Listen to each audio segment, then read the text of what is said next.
اعوذ باللہ من الشیطان الرجیم بسم اللہ الرحمن الرحیم رب اشرح لی صدری ویسر لی امری واحلل عقدۃ من لسانی یفقہوا قولی وجعلنی وزیرا من اہلی ربی زدنی علما۔ السلام علیکم ورحمۃ اللہ وبرکاتہ۔ اللہ تعالیٰ قرآن میں سورہ آل عمران میں فرماتا ہے، اگر تم اللہ سے محبت کرتے ہو تو میری یعنی اللہ کے رسول کی پیروی کرو، اللہ تم سے محبت کرے گا۔ ہم سب اللہ کی محبت حاصل کرنا چاہتے ہیں۔ اگر رسول پاک صلی اللہ علیہ وآلہ وسلم کی پیروی ہی وہ فارمولہ ہے تو کیسے اور کیوں اللہ کی محبت سے محروم رہیں؟ رسول صلی اللہ علیہ وآلہ وسلم کی حیات طیبہ بہت واضح اور صاف الفاظ میں ہمارے پاس سیرت کی کتابوں میں موجود ہے۔ سیرت طیبہ میں رسول پاک صلی اللہ علیہ وآلہ وسلم کے بہت قریب جو انسان رہے وہ ہمارے پیارے صحابہ رسول ہیں۔ صحابہ رضی اللہ عنہ اجمعین کے حالات سے ہمیں بہت کچھ سیکھنے کو ملتا ہے۔ ہمارے جیسے عام انسان جب ایمان کی دولت سے مالا مال ہوئے اور نبی صلی اللہ علیہ وآلہ وسلم کی توجہ اور صحبت سے فیضیاب ہوئے تو وہ عظیم مجاہد، مجدد اور مومن بن گئے، جن کے بارے میں روم اور ایران کے مورخین نے لکھا کہ محمد کے وفادار اور جانثار ساتھیوں پر مبنی لشکر کو کبھی شکست ہو ہی نہیں سکتی۔ اسلام ایک ناقابل تسخیر قلعہ ہے اور یہ اصحاب اس کی مضبوط فصیلیں اور دیواریں ہیں۔ یہ وہ انسان ہیں جن کی معصومیت میں کی گئی غلطیوں کی معافی کے لیے آسمان سے قرآن کی آیات نازل ہوئیں۔ جب انہوں نے اپنے آپ کو توبہ کے لیے گھروں میں قید کیا تو جبریل امین ان کی آزادی اور معافی کی بشارتیں لے کر اترے۔ جب ان بیویوں نے اپنے خانگی مسائل کی شکایت کی تو اللہ نے پوری سورت ان کی سفارش میں نازل فرمائی۔ جب ان کو نبی کی محفل میں نبی کی توجہ نہ ملی تو اللہ نے اپنے حبیب کی سرزش فرمائی۔ یہ کوئی معمولی انسان ہرگز نہیں تھے۔ ان کے حالات اور واقعات ہماری زندگی کے لیے مشعل راہ ہیں۔ ان کی قربانیوں سے ہمیں اپنے دین کی صحیح حیثیت معلوم ہوتی ہے۔ اسی لیے اس رمضان میں ہم نے ایک کتاب کا انتخاب کیا ہے۔ کتاب کا نام ہے حیات صحابہ کے درخشاں پہلو۔ حیات صحابہ کے درخشاں پہلو 536 صفحوں پر مشتمل ایک کتاب ہے جس کی تالیف عبد الرحمن رافت الباشا صاحب نے کی اور اس کا اردو ترجمہ محمود احمد غضنفر صاحب نے کیا۔ حیات صحابہ کے درخشاں پہلو سورہ من حیات صحابہ کا اردو ترجمہ ہے۔ اس کتاب کے آخر میں محمود احمد غضنفر صاحب بہت ہی خوبصورت دعا کے ساتھ فرماتے ہیں، الہی ہمیں تیرے پیارے نبی حضرت محمد صلی اللہ علیہ وآلہ وسلم کے تمام صحابہ کرام سے گہری محبت اور عقیدت ہے۔ الہی ہمیں روز قیامت صحابہ کرام رضی اللہ عنہ میں سے کسی ایک کا ہی ساتھ نصیب فرما دینا۔ الہی یہ بات تیرے علم میں ہے کہ ہم صحابہ کرام رضی اللہ عنہ سے خالص تیری رضا کی خاطر محبت کرتے ہیں۔ میں امید کرتی ہوں کہ ہم سب ان واقعات سے بھرپور فائدہ اٹھائیں گے انشاءاللہ تعالی۔ میری دعا ہے کہ یہ آپ کے لیے حیات بخش ثابت ہو اور اس سے آپ کی شخصیت میں نکھار پیدا ہو، آمین ثم آمین۔ حضرت اکرمہ بن ابی جہل رضی اللہ عنہ فرمان رسول مقبول صلی اللہ علیہ وآلہ وسلم ہے، جلد ہی اکرمہ رضی اللہ عنہ تمہارے پاس مومن اور مہاجر بن کر آئے گا۔ اس کے باپ کو گالی نہ دو، اس لیے کہ میت کو گالی دینے سے اس کے لواحقین کو تکلیف ہوتی ہے اور وہ گالی میت کو نہیں پہنچتی۔ اے مہاجر شہ سوار خوش آمدید۔ جس دن نبی رحمت صلی اللہ علیہ وآلہ وسلم نے رشت و ہدایت پر مبنی اسلام کی دعوت کو لوگوں کے سامنے اعلانیہ طور پر پیش کیا، اس وقت اکرمہ بن ابی جہل رضی اللہ عنہ ابھی اپنی عمر کی تیسری بہار کے آخری ایام میں تھے۔ یہ قریش میں حسب و نسب کے اعتبار سے سب سے معزز اور مالی اعتبار سے سب سے زیادہ توانگر تھے۔ ان کے لیے مناسب تو یہی تھا کہ جس طرح ان کے ساتھی سعد بن ابی وقاص اور مصعب بن عمیر رضی اللہ عنہ اور مکہ معظمہ کے بعض معزز گھرانوں کے فرزندوں نے اسلام قبول کیا، اسی طرح یہ بھی مشرف و اسلام ہو جاتے، لیکن ان کا باپ سب سے بڑی رکاوٹ تھا کیا آپ جانتے ہیں کہ ان کا باپ کون تھا؟ یہ وادی مکہ کا بہت بڑا ظالم و جابر، مشرکین عرب کا قائد، مسلمانوں کو سخت اذیتیں پہنچانے والا، جس کی سخت سزاؤں کے ذریعے اہل ایمان کو آزمایا گیا اور وہ اس آزمائش میں ثابت قدم نکلے، اور اس ظالم کے مکر و فریب کے ذریعے اہل یقین کی صداقت کو جانچا گیا اور وہ حق و صداقت کے معیار پہ پورے اترے، اور یہ بالآخر ابو جہل کے نام سے مشہور ہوا۔ یہ تو ہے ان کے باپ کا مختصر سا تعارف، لیکن جہاں تک حضرت اکرمہ رضی اللہ عنہ کا تعلق ہے، یہ بلا شبہ قریش کے بہت بڑے لیڈر اور قابل رشک شہ سوار تھے۔ جناب اکرمہ رضی اللہ عنہ نے شروع میں تو اپنے باپ کے نقش قدم پر چلتے ہوئے حضرت محمد صلی اللہ علیہ وآلہ وسلم کی دشمنی اپنے دل میں بٹھا لی اور آپ کے ساتھ شدید عداوت سے پیش آئے۔ آپ صلی اللہ علیہ وآلہ وسلم کے صحابہ کو طرح طرح کی تکالیف سے دوچار کیا، اسلام اور مسلمانوں پر ایسے ایسے مظالم ڈھائے کہ جنہیں دیکھ کر ان کے باپ ابو جہل کو دلی مسرت حاصل ہوئی۔ جب ان کے باپ ابو جہل نے غزوہ بدر میں مشرکین کی قیادت کی تو اس نے لات و عزیٰ کی قسم کھا کر کہا، میں اس وقت تک مکہ واپس نہیں جاؤں گا جب تک کہ محمد کو اس میدان میں شکست نہ دے دوں۔ مقام بدر میں اس نے پڑاؤ کیا، مسلسل 3 دن تک یہاں اونٹ ذبح کرتا اور شراب پیتا رہا اور رقص سرور کی محفل جمتی رہی۔ جب ابو جہل نے معرکہ بدر میں مشرکین کی قیادت کی تو اس کا بیٹا اکرمہ رضی اللہ عنہ اس کا دست و بازو بنا ہوا تھا، لیکن اس دن لات و عزیٰ ابو جہل کے کچھ کام نہ آئے، اس لیے کہ وہ کسی کی پکار کو سنتے ہی نہیں۔ لات و عزیٰ نے اس کی کچھ مدد نہ کی، اس لیے کہ وہ ہر اعتبار سے عاجز و بے بس تھے۔ یہ میدان بدر میں بری طرح قتل ہو کر گرا۔ اس کے بیٹے اکرمہ رضی اللہ عنہ نے اپنی آنکھوں سے دیکھا کہ مسلمانوں کے نیزے اس کا خون پی رہے ہیں، اور اپنے باپ کے منہ سے نکلنے والی اندھوناک چیخ اپنے کانوں سے سنی۔ جناب اکرمہ رضی اللہ عنہ سردار قریش کی لاش کو میدان بدر میں ہی چھوڑ کر مکہ واپس آ گئے۔ شکست نے انہیں اس قدر عاجز و پسپا کر دیا کہ اپنے باپ کی لاش کو بھی مکہ میں دفن کرنے کے لیے اپنے ہمراہ نہ لا سکے۔ مسلمانوں نے دوسرے مشرکین کی لاشوں کے ساتھ اس کی لاش کو بھی کنویں میں پھینک دیا اور اوپر سے ریت ڈال دی۔ اس دن اکرمہ بن ابی جہل کا اسلام کے ساتھ ایک دوسرا طرز عمل شروع ہوا۔ پہلے تو اسلام کے خلاف اپنے باپ کی حمایت کی وجہ سے عداوت تھی، اور اب باپ کا انتقام لینے کے لیے دشمنی اپنے نقطۂ عروج پر پہنچ چکی تھی۔ اس وقت سے اکرمہ اور دیگر وہ تمام لوگ جن کے باپ معرکہ بدر میں قتل ہو چکے تھے، مشرکین کے سینوں میں عداوت کی آگ جلانے لگے اور مقتولین کے ورثاء کے دلوں میں انتقام کی آگ کا شعلہ بھڑکانے لگے، یہاں تک کہ معرکہ احد برپا ہوا۔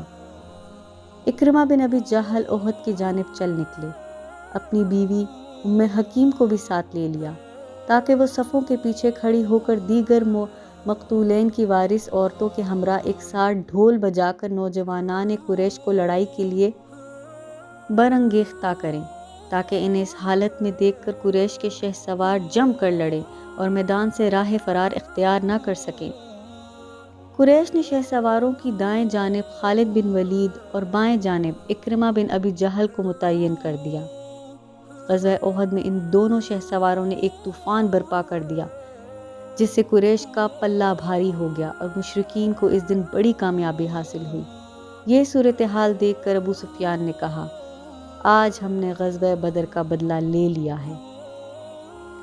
اور غزوہ خندق میں مشرکین نے کئی روز تک مدینہ منورہ کا محاصرہ کیے رکھا۔ آخر کار اکرمہ بن ابی جہل کا پیمانہ صبر لبریز ہو گیا۔ انہوں نے خندق میں ایک تنگ سی جگہ دیکھی تو اپنے گھوڑے کو ایڑھ لگائی اور وہ سرپٹ دوڑا اور یکدم خندق کو عبور کر گیا، اور ان کے پیچھے چند اور شہ سوار بھی خندق عبور کر گئے۔ ان میں سے ایک شخص کا تو کام تمام ہو گیا اور اکرمہ بن ابی جہل جان بچا کر بھاگ نکلنے میں کامیاب ہو گیا۔ فتح مکہ کے دن قریش نے خیال کیا کہ آج محمد صلی اللہ علیہ وآلہ وسلم اور آپ کے ساتھیوں کا مقابلہ نہیں کیا جا سکتا، تو انہوں نے یہ فیصلہ کیا کہ لشکر اسلام کا راستہ نہ روکا جائے تاکہ وہ بغیر کسی مزاحمت کے مکہ میں داخل ہو جائیں۔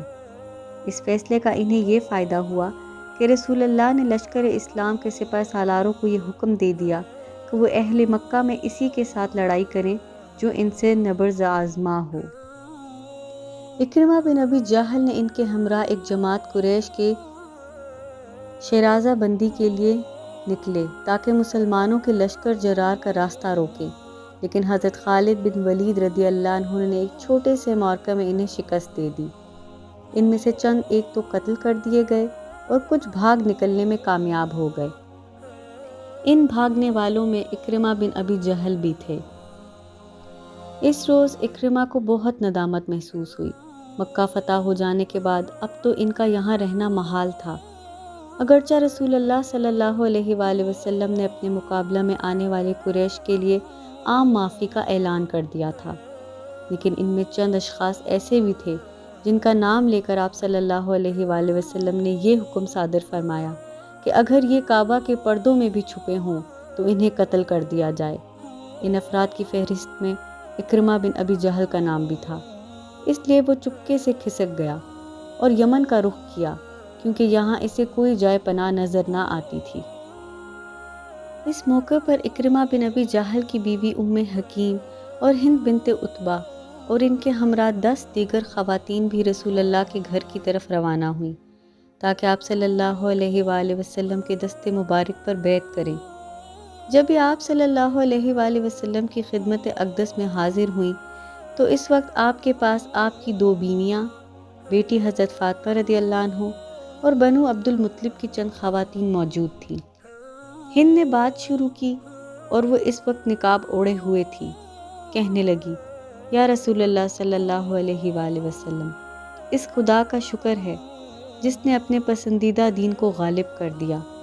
میں قرابت داری کی بنا پر آپ صلی اللہ علیہ وآلہ وسلم سے رحم کی اپیل کرتی ہوں اور میں صدقے دل سے اسلام قبول کرتی ہوں۔ پھر اپنے چہرے سے نقاب ہٹا کر گویا ہوئی، یا رسول اللہ، میں ہند بنت عتبہ ہوں۔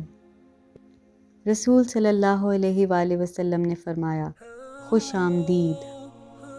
پھر اس نے کہا، یا رسول اللہ، آج سے پہلے آپ کے گھر سے بڑھ کر روئے زمین پر کوئی ایسا گھر نہ تھا جس کی تذلیل و رسوائی مجھے محبوب تر ہو، اور آج آپ صلی اللہ علیہ وآلہ وسلم کے گھر سے بڑھ کر روئے زمین پر کوئی ایسا گھر نہیں جس کی عزت مجھے محبوب تر ہو۔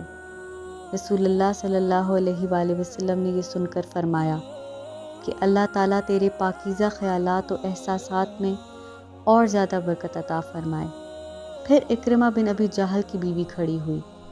اس نے اسلام قبول کیا اور عرض کی، یا رسول اللہ، اکرمہ اس ڈر سے یمن بھاگ گیا ہے کہ کہیں آپ صلی اللہ علیہ وآلہ وسلم اسے قتل نہ کر دیں۔ از راہ کرم اسے پناہ دے دیں، اللہ تعالیٰ آپ پر کرم کرے گا۔ نبی علیہ السلام نے ارشاد فرمایا، آج سے وہ پناہ میں ہے۔ وہ اس کی تلاش میں اسی وقت چل نکلی۔ ایک رومی غلام بھی اس کے ہمراہ تھا۔ راستے میں غلام کی نیت میں فتور پیدا ہو گیا اور وہ اس پر ڈورے ڈالنے لگا، لیکن یہ اسے امید دلاتی رہی اور ٹالتی رہی، یہاں تک کہ ایک عرب قبیلے کے پاس جا پہنچی۔ ان سے مدد طلب کی تو انہوں نے اسے رسیوں سے باندھ دیا۔ یہ مسلسل اپنی راہ پر چلتی گئیں، یہاں تک کہ علاقۂ تہامہ کے ساحل سمندر پر اکرمہ سے جا ملی۔ وہ ایک مسلمان ملاح سے یہ کہہ رہا تھا کہ اسے کشتی میں سوار کر کے پار لگا دے۔ ملاح اسے کہہ رہا تھا، اپنی نیت خالص کر لو تو تجھے پار لگا دوں گا۔ اکرمہ نے اس سے کہا کہ میں اپنی نیت کیسے خالص کروں؟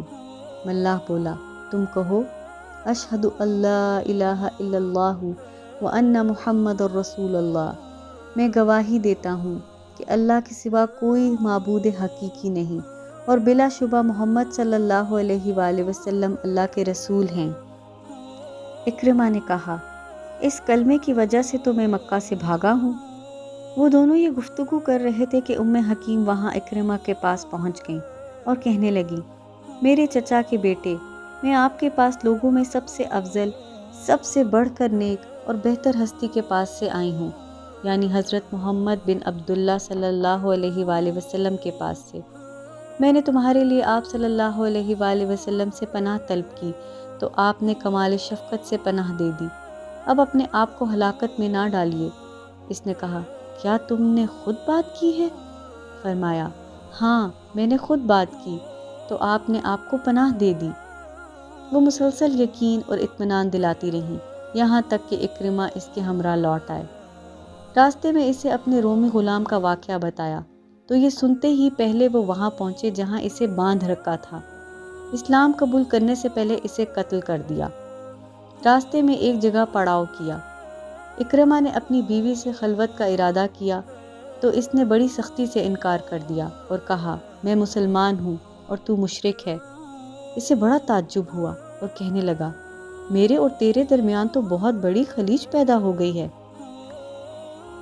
جب اکرمہ رضی اللہ عنہ مکہ معظمہ کے قریب پہنچے تو رسول اللہ صلی اللہ علیہ وآلہ وسلم نے اپنے صحابہ سے ارشاد فرمایا ان قریب اکرمہ بن ابی جہل تمہارے پاس مومن اور مہاجر بن کر آئے گا۔ اس کے باپ کو گالی نہ دو اس لیے کہ میت کو گالی دینے سے اس کے لواحقین کو تکلیف ہوتی ہے اور وہ گالی میت کو نہیں پہنچتی۔ تھوڑی ہی دیر بعد اکرمہ رضی اللہ عنہ اور ان کی بیوی رسول اللہ کی خدمت اقدس میں پہنچ گئے۔ جب نبی صلی اللہ علیہ وآلہ وسلم نے انہیں دیکھا تو بہت خوش ہوئے، خوشی کے عالم میں ان کی طرف لپکے۔ پھر جب رسول اللہ بیٹھ گئے تو جناب اکرمہ آپ صلی اللہ علیہ وآلہ وسلم کے سامنے باادب کھڑے رہے۔ عرض کی یا رسول اللہ، حکیم نے مجھے بتایا کہ آپ نے مجھے پناہ دی ہے۔ نبی اکرم صلی اللہ علیہ وآلہ وسلم نے فرمایا یہ سچ کہتی ہے، تجھے پناہ حاصل ہے۔ جناب اکرمہ نے دریافت کیا یا رسول اللہ آپ کس بات کی دعوت دیتے ہیں؟ آپ صلی اللہ علیہ وآلہ وسلم نے ارشاد فرمایا میں تمہیں اس بات کی طرف دعوت دیتا ہوں کہ تم گواہی دو اللہ کے سوا کوئی معبود حقیقی نہیں اور میں اللہ کا بندہ اور رسول ہوں۔ نماز قائم کرو، زکوٰۃ ادا کرو، رمضان کے روزے رکھو، یہاں تک کہ آپ صلی اللہ علیہ وآلہ وسلم نے اسلام کے تمام ارکان شمار کر دیے۔ جناب اکرمہ نے کہا یقیناً آپ صلی اللہ علیہ وآلہ وسلم نے حق بات کی طرف دعوت دی ہے اور خیر و بھلائی کا حکم دیا ہے۔ پھر اس کے بعد یہ کہنے لگے اللہ کی قسم آپ صلی اللہ علیہ وآلہ وسلم یہ دعوت پیش کرنے سے پہلے بھی ہم میں سب سے زیادہ سچے اور صالح انسان تھے۔ پھر اپنا ہاتھ آگے بڑھایا اور کہا میں اقرار کرتا ہوں کہ اللہ کے سوا کوئی عبادت کے لائق نہیں اور آپ صلی اللہ علیہ وآلہ وسلم بلا شبہ اس کے سچے رسول ہیں۔ پھر عرض کی یا رسول اللہ مجھے چند کلمات سکھلا دیجئے جو میں پڑھتا رہوں۔ آپ صلی اللہ علیہ وآلہ وسلم نے فرمایا تم یہ کلمات پڑھا کرو اشہد ان لا الہ الا اللہ وان محمدا عبدہ ورسولہ، میں گواہی دیتا ہوں کہ اللہ کے سوا کوئی معبود حقیقی نہیں اور محمد صلی اللہ علیہ وآلہ وسلم اس کے بندہ اور رسول ہیں۔ جناب اکرمہ رضی اللہ عنہ نے دریافت کیا کہ اس کے بعد کیا کہوں؟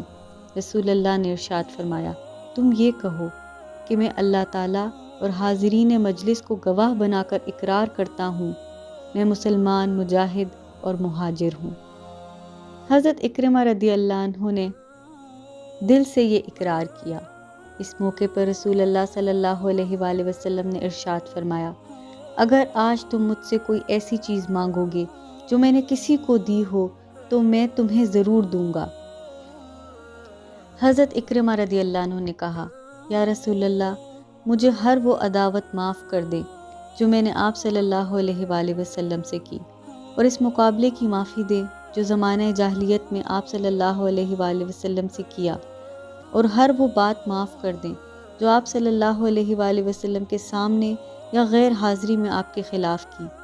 یہ سن کر رسول اللہ صلی اللہ علیہ وآلہ وسلم نے دعا کی الہی اسے ہر وہ عداوت معاف کر دے جو اس نے مجھ سے کی اور اس راستے کی ہر ایک لغزش کو معاف کر دے جس میں یہ تیرے اسلام کے نور کو بجھانے کے لیے چلا۔ الہی میرے سامنے یا میری غیر حاضری میں جو یہ میری عزت کے در پہ ہوا اس کی یہ لغزش بھی معاف کر دے۔ حضرت اکرمہ رضی اللہ عنہ کا چہرہ خوشی سے تمتما اٹھا اور یہ کہا یا رسول اللہ، اللہ کی قسم اللہ کی راہ سے روکنے کے لیے جو کچھ میں خرچ کیا کرتا تھا اس سے دوگنا زیادہ اب راہ خدا میں خرچ کیا کروں گا، اور جو میں نے اللہ کی راہ سے لوگوں کو روکنے کے لیے لڑائیاں لڑیں اب میں اللہ کی راہ میں دوگنے زیادہ لڑائیاں لڑوں گا۔ اس دن سے میدان جنگ کا یہ بہادر شہسوار، بہت بڑا عبادت گزار، شب زندہ دار، وہ مساجد میں کثرت سے اللہ کی کتاب کو تلاوت کرنے والا بن گیا۔ ان کی حالت یہ تھی کہ قرآن مجید اپنے چہرے پر رکھتے اور کہتے، میرے رب کی کتاب، میرے رب کی کتاب، میرے رب کا کلام، اور پھر خشیت الہی سے رونا شروع کر دیتے۔ حضرت اکرمہ رضی اللہ عنہ نے رسول اکرم صلی اللہ علیہ وآلہ وسلم سے کیا گیا وعدہ پورا کر دکھایا، اس طرح کہ جس مارکے میں بھی مسلمان داخل ہوئے، حضرت اکرمہ رضی اللہ عنہ بھی اسلام لانے کے بعد اس میں شریک ہوئے۔ جس محاذ کے لیے بھی نکلے، آپ اس میں سر فہرست رہے۔ غزوہ یرموک میں تو حضرت اکرمہ رضی اللہ عنہ لڑائی کی طرف اس طرح متوجہ ہوئے جس طرح کوئی پیاسا گرم ترین دن میں ٹھنڈے پانی کی طرف لپکتا ہے۔ جب اس مارکے میں مسلمانوں پر دشمن کی طرف سے شدید دباؤ پڑا تو حضرت اکرمہ رضی اللہ عنہ اپنے گھوڑے سے نیچے اتر آئے اور اپنی تلوار کی نیام توڑ دی اور رومیوں کی صفوں میں گھس کر بے جگری سے لڑنا شروع کر دیا۔ یہ منظر دیکھ کر خالد بن ولید رضی اللہ عنہ جلدی سے آگے بڑھے اور فرمایا، اکرمہ رضی اللہ عنہ، اس طرح نہ لڑو، تمہارا یہاں قتل ہو جانا مسلمانوں کو بہت گراں گزرے گا۔ تو انہوں نے فرمایا، خالد، آپ پیچھے ہٹ جائیں، آپ نے تو پہلے ایمان لا کر رسول اللہ صلی اللہ علیہ وآلہ وسلم کی رفاقت حاصل کر لی۔ میں اور میرا باپ تمام لوگوں سے بڑھ کر رسول اللہ صلی اللہ علیہ وآلہ وسلم کے خلاف رہے، مجھے چھوڑ دیجئے تاکہ میں آج اپنے گناہوں کا کفارہ دے لوں۔ پھر کہا، بھلا یہ کیسے ہو سکتا ہے کہ بہت سے مقامات پر میں نے رسول اللہ صلی اللہ علیہ وآلہ وسلم کے خلاف لڑائی لڑی ہو اور آج رومیوں سے پیٹھ پھیر کر بھاگ جاؤں؟ یہ ہرگز نہیں ہو سکتا۔ پھر مسلمانوں میں یہ اعلان کیا، آج موت پر کون بیعت کرے گا؟ تو آپ کے چچا حارث بن ہشام اور زرار بن ازوہ کے علاوہ 400 مسلمانوں نے آپ کے ہاتھ پر بیعت کی۔ حضرت خالد بن ولید رضی اللہ عنہ کے خیمے کی آڑ میں زوردار لڑائی لڑی اور آپ کی جانب سے بہترین دفاع کیا۔ جب مارکہ یرموک میں مسلمانوں کو عظیم فتح حاصل ہو چکی تو سرزمین یرموک میں 3 مجاہد لیٹے ہوئے تھے جنہیں زخموں نے نڈھال کر دیا تھا۔ یہ حارث بن ہشام، عیاش بن ابی ربیعہ اور اکرمہ بن ابی جہل تھے۔ حارث نے پینے کے لیے پانی مانگا۔ جب ان کی خدمت میں پانی پیش کیا گیا تو حضرت اکرمہ رضی اللہ عنہ نے پانی کی طرف دیکھا تو حضرت حارث رضی اللہ عنہ نے کہا کہ پہلے انہیں پلا دو۔ جب پانی ان کے قریب لایا گیا تو حضرت عیاش رضی اللہ عنہ نے ان کی طرف دیکھا تو حضرت اکرمہ رضی اللہ عنہ نے کہا، پہلے انہیں پلا دو۔ جب پانی حضرت عیاش رضی اللہ عنہ کے پاس لایا گیا تو ان کی روح پرواز کر چکی تھی۔ جب پانی پہلے دونوں ساتھیوں کے پاس لایا گیا تو وہ بھی اللہ کو پیارے ہو چکے تھے۔ اللہ ان سب پہ راضی ہو گیا اور انہیں حوض کوثر سے پانی پلائے گا جس کے پینے سے انہیں کبھی پیاس نہ لگے گی، اور انہیں جنت الفردوس کے سبزہ دار میں جگہ عطا فرمائے جس میں یہ ہمیشہ خوشحال رہیں۔ حضرت اکرمہ کی تفصیلی حالات زندگی معلوم کرنے کے لیے درج ذیل کتابوں کا مطالعہ کریں۔ اللہ سے درخواست ہے کہ وہ اس کار خیر کو شرف قبول سے نوازے۔ وصلی اللہ علی النبی محمد وعلی آلہ واصحابہ وسلم۔ سبحانک اللہم وبحمدک، اشہد ان لا الہ الا انت، استغفرک واتوب الیک۔